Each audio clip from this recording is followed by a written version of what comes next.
I guess it's time. We'll start. My name is Professor Grace Young, and I'm in the Department of Sociology and the chair of the department. And we're very pleased to have Emily Sharpe, a senior in our program, present her research. So thank you very much for being here.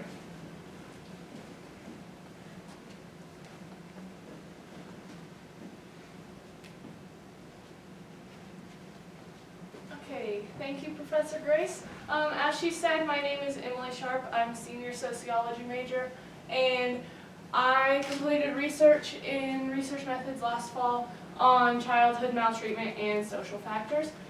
And I used the National Child Abuse and Neglect Data System from 2016 to complete this research. To begin, I will just tell you a little bit about my interest in the research. I've spent my whole life, pretty much, working with kids in kind of a daycare setting. I've worked with kids who have healthy family relationships, kids who don't have as healthy family relationships, kids in the foster care system, and I was also a foster sibling, or had foster siblings in my early elementary years. So this is like pretty much what I want to spend my entire life doing. I've been accepted to a couple different grad programs to get my master's in social work, so this is kind of the beginning research of what I want to do for the rest of my life. So we know in early childhood education that a lot of brain development happens between the ages of 0 to 5. So that's when a lot of those neural pathways are forming. If we don't form healthy relationships there, and kind of make sure that those are healthy and strong neural pathways, then our foundation for the rest of each individual child's life is kind of behind the ball to begin with. Like, you have to catch up later. Toxic stress does impact this, and consistency impacts the ability to form strong neural pathways. So that's also stuff that we know in early childhood education, and we have to kind of combat or work with. And the other main interest point in this research was that Americans believe that children are the future of our society. So if we're always referring to the next generation. What's the next generation going to do to make the world a better place? If we're going to keep talking like that, we've got to start young and build them up on their way. We got to start young and strong.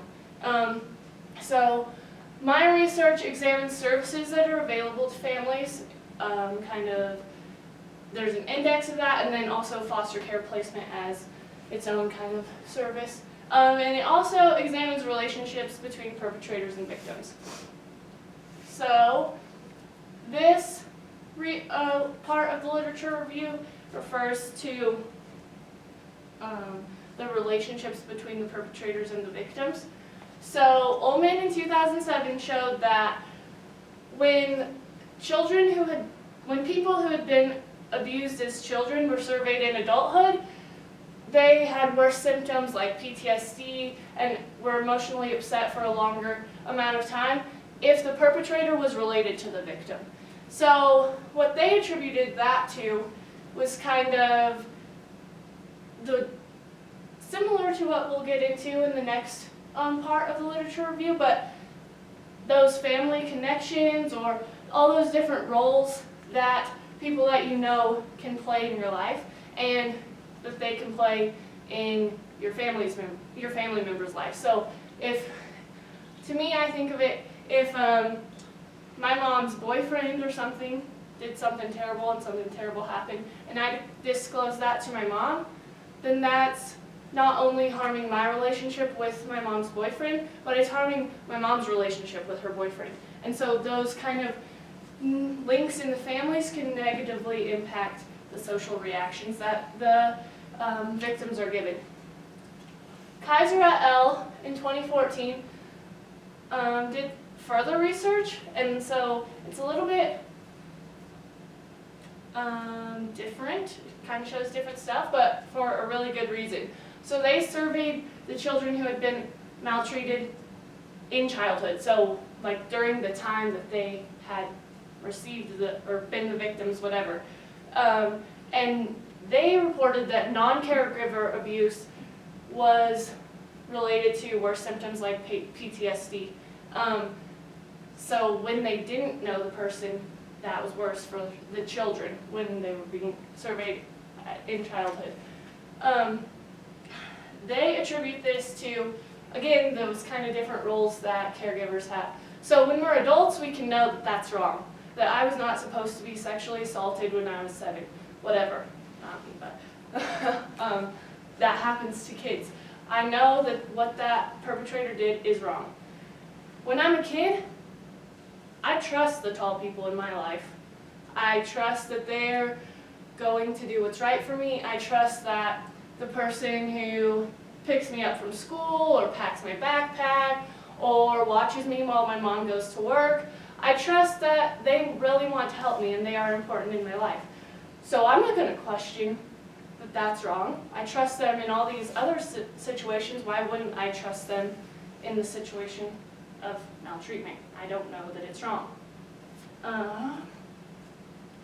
This is when we switch kind of to the research around services that are available to families. So Altafim and Lynn-Harris in 2016 shows that increasing parents' knowledge and skills reduces child maltreatment. Yay! That was big for me. That's good to know. We need to help parents be better parents if we're going to address the issues. So they kind of used a couple different parenting programs. ACT is Adults and Children Together, and the Triple P is Positive Parenting Program. So they work to increase knowledge of child development, like what's proper, what is my kid supposed to be doing, so those expectations aren't super high. And then they also just encourage healthy relationships. And they include mothers and fathers, which we know is very important. And the other thing that they found is when the parents were involved in these parenting programs, child's behavior problems decreased. They have more skills to deal with behavior issues. It's not just, I'm going to spank you and go on with my day. It's something else. And it might include spanking also. Nagash and McGuire-Jack in 2016 did some research on distance from services and that kind of isolation factor. And they showed that isolation of parents was related to child maltreatment. So for me, I'm from a very rural area. My mom has worked in child development for my entire life. What she knows or has seen in some cases is that when people move their families 20 miles from town, that's kind of a red flag because nobody can get there. They don't really have a lot of company. It takes a while to get to town. You got to really think. You got to make a plan. So if you're abusing your kid, you can make a plan to like cover that up, whatever. So when you're physically isolated from services, child maltreatment rates go up. What was interesting about this one though was that when services are available or even just perceived to be more available, maltreatment decreased. So those services could be anything that's offered through the Department of Human Services. It could be like EBT, TANF, anything really, any kind of services that we see, but also you're more connected to someone that cares is what that shows to me. And then, so this is where the foster care research kind of comes in. So Hardin in 2018 shows that infants and toddlers are more likely to be placed in foster placement. To me, I was like, okay, that's probably pretty good. We know that so much brain development happens between 0 and 5, that if it's bad enough, the situation is bad enough for kids to need to go to foster care, we better hurry up and get them out now. Like before all that brain development starts happening.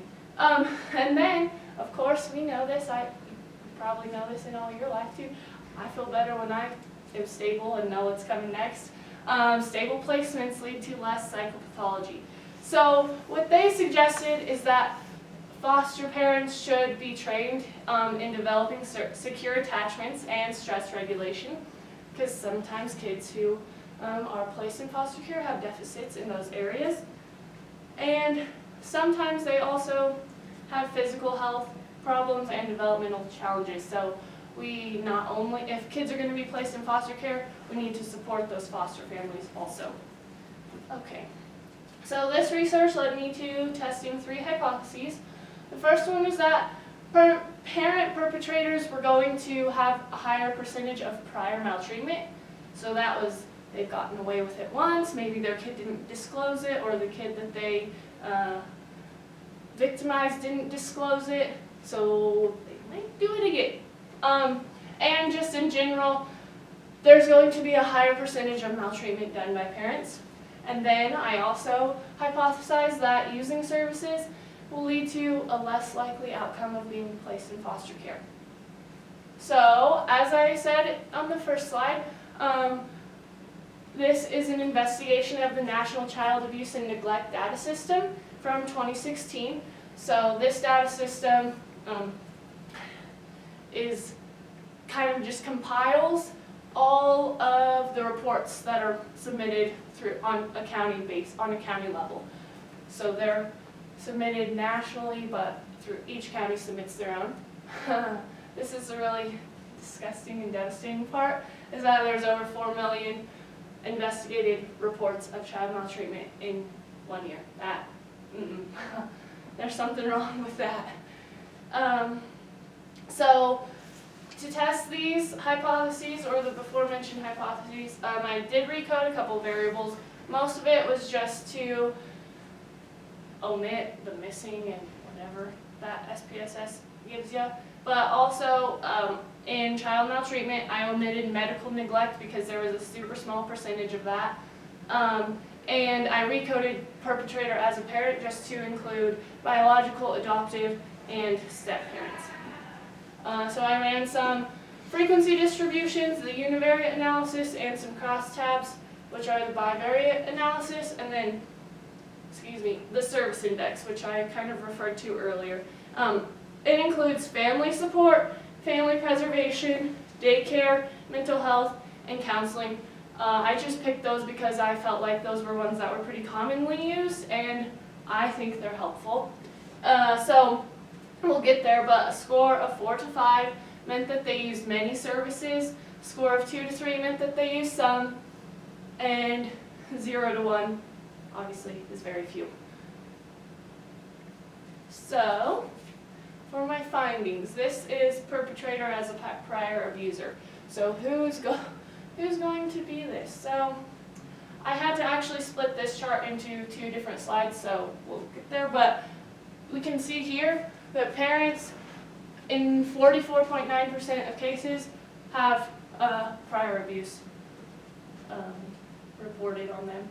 And that is all the other types of perpetrators are much lower.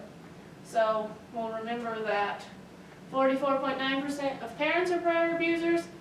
What we also see is on this one, this is just a continuation of that last chart. Legal guardians, 38.6%, and friends and neighbors, 40.9% are prior abusers. So that's pretty eye-opening to me. What this says to me is that daycare is pretty safe.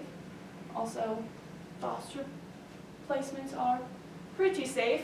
And then when I ran the chi-square value, I got 8,000 and a significance value of 0.000. So that pretty well means that parents are going to be prior abusers, legal guardians are, and so are friends or neighbors. So people you know, or the kid knows.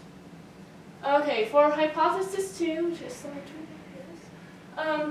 I did run, this is where I ran the univariate just frequency distributions, and it reported that a parent was a perpetrator in 80.6% of reports, and I recoded that to see that biological parents were responsible for 95.8% of those reports.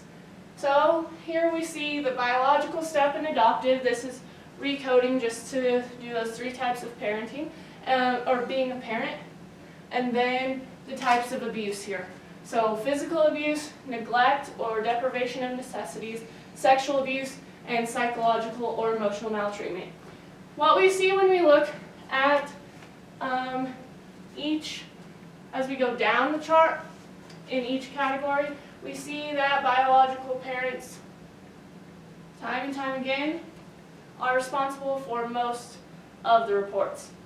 What we also see if we come right here to neglect or deprivation of necessities, 97.3% of those. So that's the highest percentage. And then also if we go down to just the number of cases, neglect, which we know as people who work with kids or just citizens in general, the neglect is the highest, most common type of maltreatment. But we're seeing biological parents are very responsible or mostly responsible for much of maltreatment. The other thing, you can look at these and see that there's very low percentages on both of the other types of parents. This one was kind of interesting to me. It wasn't something that I researched, but it was just like, oh, okay, so in sexual abuse, step-parents are responsible for 28.6% of maltreatment. Okay, we'll go to, and the chi-square value of that was over 2,000, and the significance value was 0.000, so that's statistically significant. This one was very disappointing to me. So this is how many services were used, and if the kid was placed in foster care or not. What we're seeing is, first of all, that very few people use services. Actually, 94.8% when I ran just the univariate analysis used one or none, so very few. So when many services are used, 13.9% of the kids may end up in foster care, but when few services are used, 6.1% might end up there, and this was really rough. It was bad to me. So what it's saying is that the significance value is 0.000, so mostly kids don't end up in foster care, no matter how many services they use, and if they use less services, they're more likely to not end up in foster care. So, in conclusion, hypothesis 1 and 2 were confirmed. Hypothesis 3 obviously was not. Improvement-wise,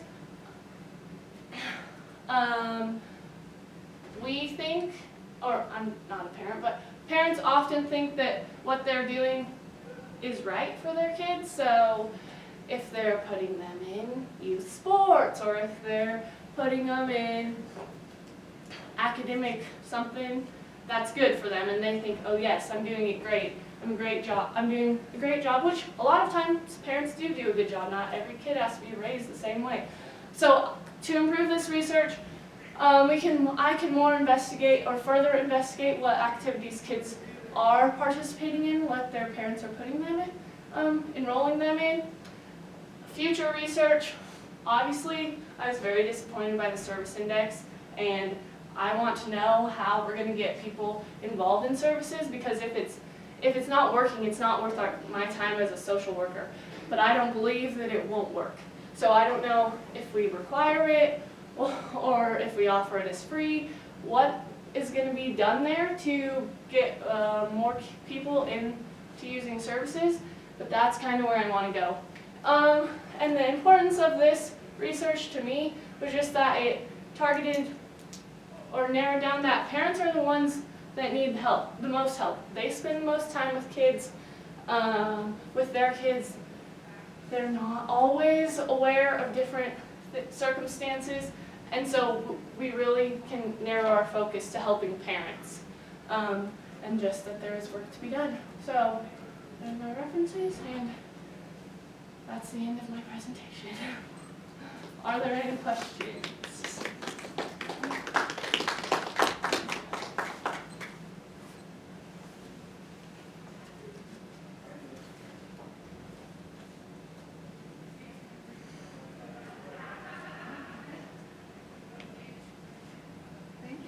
Thank you. Woo. Oh,